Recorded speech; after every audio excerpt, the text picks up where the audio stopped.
RMC Reportage. 8 mai aujourd'hui en France, donc date commémorative. Demain, 9 mai, date ô combien symbolique en Russie, victoire des Russes sur l'Allemagne nazie. Bonjour Benoît Ballet. Bonjour Mathieu, bonjour à tous. Envoyé spécial d'RMC à Kramatorsk, dans l'est de l'Ukraine, aux portes du Donbass. L'inquiétude grandit au Donbass. L'Ukraine se prépare, redoute une offensive majeure. Et l'Est se prépare à une intensification des combats.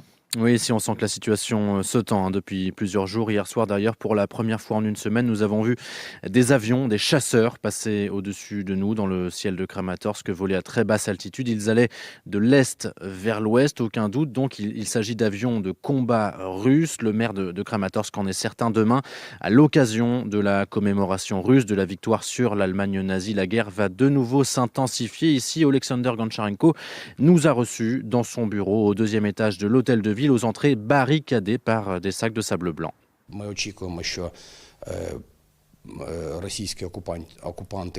On s'attend à ce que l'occupant russe tente quelque chose. Il prépare quelque chose, mais il n'y a qu'une personne qui sait ce qui est véritablement prévu. Donc malheureusement, cela reste imprévisible.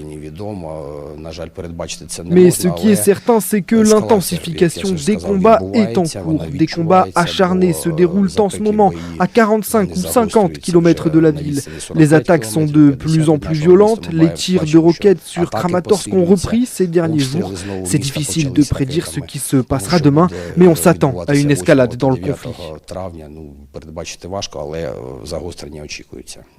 Oleksandr Goncharenko qui demande aux quelques 50 000 habitants de la ville qui n'ont pas encore quitté leur domicile de partir. C'est un quart de la population de Kramatorsk. Des bus ont été mis à leur disposition, mais le maire le sait bien, il s'agit pour la plupart de personnes âgées avec peu de ressources, et pour eux, la crainte de quitter leurs habitudes, leur logement, leur vie est plus importante que la peur des bombardements. Parce que, Benoît, la ville continue d'être frappée par les Russes ? Oui, une accalmie cette nuit, mais 2 soirs de frappes intenses ont précédé cette accalmie. Hier, nous nous sommes rendus dans un immense garage sur lequel était tombé un missile. Aucun blessé, mais un paysage de désolation. Il y a 2 jours encore, une dizaine d'immeubles ont subi le même sort. 6 personnes hospitalisées. Des bombardements qui ne ciblent pas seulement Kramatorsk, d'ailleurs à Bilo-Orivka, un village proche du front, une école où se cachaient 90 personnes a été touchée hier. Selon les dernières informations dont nous disposons, une trentaine de civils ont été sauvés, extraits des décombres par les secours. Est-ce que l'armée ukrainienne résiste ? Est-ce qu'elle peut arriver à retenir les Russes ?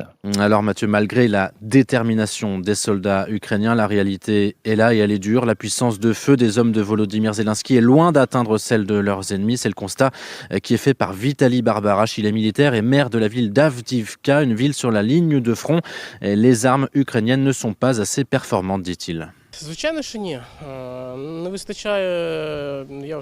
Bien sûr que non, pas assez, je l'ai toujours dit. On manque d'armes d'artillerie de longue portée qui peuvent frapper jusqu'à 40 km, voire davantage.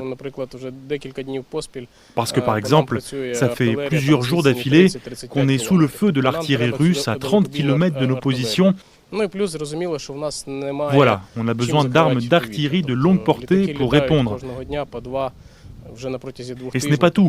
Il nous faut un système pour verrouiller l'espace aérien. Les avions russes volent chaque jour au-dessus de nous depuis 2 semaines. On n'a pas de défense antiaérienne. Et